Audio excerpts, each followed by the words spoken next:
Welcome back guys sa ating munting channel, Bogito TV. Ngayon gagala na naman tayo guys, punta tayong kapehingahan sa Tanay Rizal.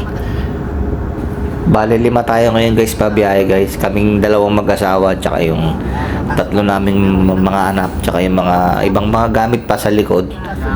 Saktong-sakto ang sukat ng minivan na to para sa 5-person family. Shoot na shoot siya guys. Saktong-sakto, maluwag. Ang laki na compartment sa likod. Kaya ang sarap siyang gawing talagang pang-camping eh. Ang dami mong mailalagay. Kasi malabo. Hindi nga over yan. Susunod kasi Binabaybay natin ngayon ang Cavitex. Ang entry point ng Cavitex ay sa may Kawit, Cavite. At lalabas to sa may Coastal Road na. Doon na rin yung pangalawang toll gate na babayaran natin kung manggagaling kayo sa Cavite City. Napakabilis ng biyahe na ito guys. Ang kalaban mo lang dito guys yung sa may Aguinaldo Highway, yung provincial road. Pero once na nakapasok ka na ng Cavitex, dire-diretso na to guys. Ang next traffic mo na dito, yung lalabas ka na ng Ross Boulevard. Doon ka na ulit mata-traffic. Pero may mga bagong exit ngayon to guys eh. Puro highway na. Labas mo na, papasok ka na ng Skyway. Diyan sa may Coastal Road din. Kakanan ka lang dyan. Sa mga nagtatanong guys, si Boogie ay Tiptronic siya. Full auto at may option kang semi-auto, semi-manual. Yung sinasabi nilang Tiptronic, yung up down ka lang sa gearing number, yung 1, 2, 3, 4, 5. So up down ka lang doon. Pero bihira namin gamitin yun guys. Kahit nga kahit nga yung umaakyat kami at bumababa, naka-full auto lang si Boogie guys. Hindi ka na mamumroblema sa gearing niya. Unless na gusto mo siyang aralin kung paano ginagamit yung Tiptronic. Marami namang nag-a-advise na okay gamitin ang Tiptronic. Sabi nila mas tipid, mas maganda sa ahon tsaka pababa kasi nakokontrol mo yung gearing eh. Kumbaga yung gearing mo, hindi siya mag-automatic na ipapasok niya ship niya sa gear up or gear down, depende sa terrain. Ganun kasi pag automatic eh. So sa Tiptronic may option ka, pwede mong paglaruan, pwede mong iahon siya ng naka-primera ka lang or segunda hanggang makarating na sa taas. Pwede mo siyang kontrolin. Saturated. Pagka automatic kasi, once na nakuha niya na yung RPM niya tsaka yung bilis niya, ipapasok niya na sa third gear yon or anumang gear kayo, yung next gear niya. Basta naramdaman niyang kaya niyang iaakyat niya yung gearing mo pagka naka full auto. Ayan, nasa Rizal na tayo guys. Nasa Tanay Rizal na tayo. Hindi pala maganda ang kalsada dito, maraming lubak. Parang sa ilang bayan lang din sa Imus. Sa Imus malubak din eh. Ang daming ginagawang kalsada. Ganito rin pala kalsada dito. Yan guys, nakapuloto lang kami nito. Umaahon si Boogie. Ang ginagawa lang diskarte namin dito, RPM lang guys. Binabantayan lang namin yung RPM. Birang-bira ko siya iakyat ng mga 5k RPM. Pagka buwelo lang guys, yung kailangan mo lang itulak siya, yan. Taas ka ng RPM. Pagka nakuha mo na yung buwelo, i-maintain mo na guys yung RPM mo na hindi nagagalit. Yan, 3,000, 3,000, 3,500, 4,000. Pag mga medyo kailangan mo ng buwelo or mga paahon, diyan ko lang siya mini-maintain guys eh, 3,000, 4,000. Yan, hindi ako umakit ng 5k. Unless na talagang buwelo lang talaga guys, buwelo. Pitik lang. Pitik lang. Hindi ko siya binababad. Pagka pababa naman, babantayan mo na siya, magpreno ka na agad. Dito papasok yung yung gearing yung engine brake. Pero si Boogie, pinupull auto lang namin yan guys. Naka-pull auto lang kami kay Boogie. Baka galit na. Easy breezy lang, di na namin inaano yung cambio. No problem. Alalay ka lang sa preno guys. Wag mo na, kumbaga, wag mo na siyang hintay makakuha ng momentum para bumilis. Aso, Bago siya makakuha ng momentum, ano mo na siya guys. Papagalin mo na siya. Kasi pag nakakuha na ng momentum yon, yung gear niya guys, itataas niya ng itataas yung gearing niya rin. Halimbawa, mabilis na yung gearing niya, yung RPM nung nararamdaman niya eh.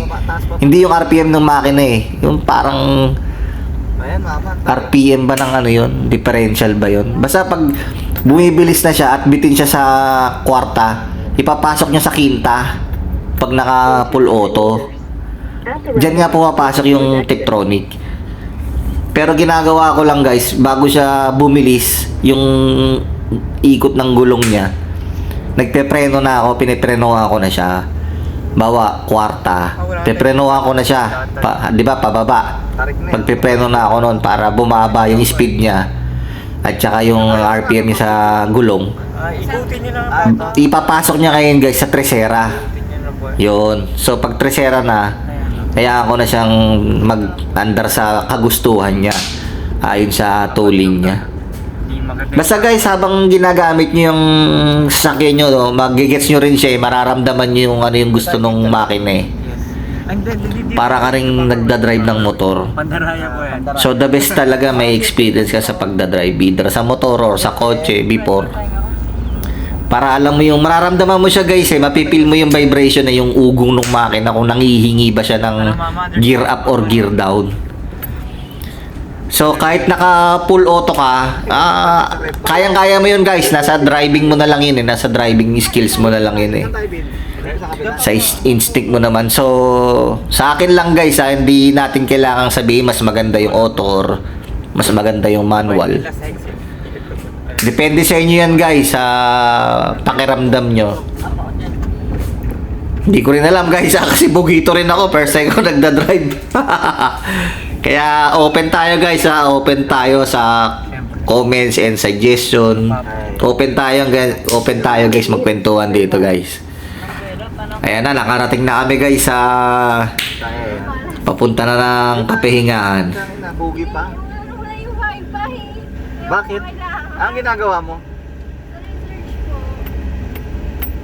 I-search? Diretso lang tabi. Title ng Chi. Nag-ano pa lang kami, nag-ayos pa lang kami.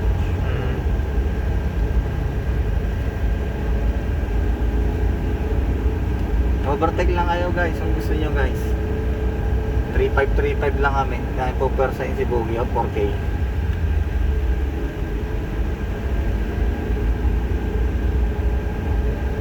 Lang kami, overtake kayo kung gusto nyo.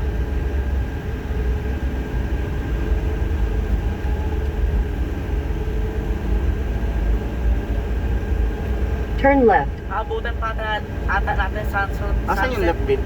Doon sa dulo pa? Kailan ba papasukin yan? O kung may bayad ata. Panonoorin lang muna natin. Makichismis muna tayo boy. May entrance ba to? May entrance ba pa? May bababa tayo. niyan. Makichismis muna tayo. May entrance po?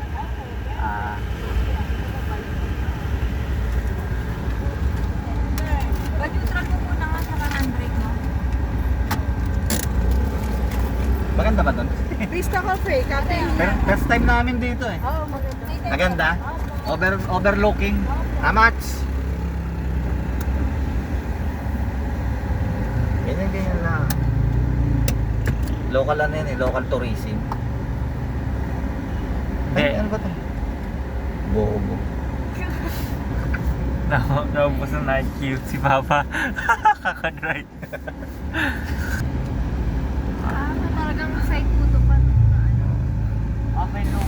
Sa totoo lang talagang nakakaubos ng IQ talaga pag nagdadrive, nakakapagod. Lalo pag Abot natin sunset. sa Manila ka magdadrive. Kakaliwa daw po dito. Ewan ko lang, talagang pawis-pawis ang itlog-itlogan mo guys. Sa dami ng rules. Tsaka mga hidden mga daanan, mga bawal lang left turn, right turn, U-turn na something ganyan guys. Bid, ganda mo, Bid. Bid. Nakakabawas talaga ng IQ. Ganda mo. Saan tayo, Bid? Ito po. Kanan. Kanan dito. Overlookan Kanan lahat. dito. Kanan dito. Ang dami mga nag-ano, viewing, oh. Diyan tayo mag-park. Hindi, pakiramdaman muna natin. Pwede naman tayong umikot-ikot dyan. Dami niyo mga Eh kasi nga ito talaga pinupuntahan dito. May tao. Abot po tayo sunset. Ayan, oh, alright. Abot tayo ng sunset, guys.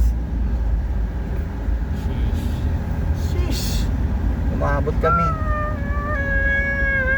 Oh, ayan, ang dami, oh. Ito, parkingan yata dito, eh. Sige papa. Kahit nyo ba dyan? Steep yan. Hindi, Kailangan mga skill lang ni mama ka dyan. Survey muna tayo. Papa, dito na yung ano. Kaya mo siya. Pwede tayong umikot dyan, eh. Abulukin natin buong Dito Metro lang, oh. Manila. Dito lang, oh. Pwede ba to? Sige papa. Alis yung SUV. Oh. Ay, hindi. Fake news, fake Park news. siya guys, huwag kayong huwag niyo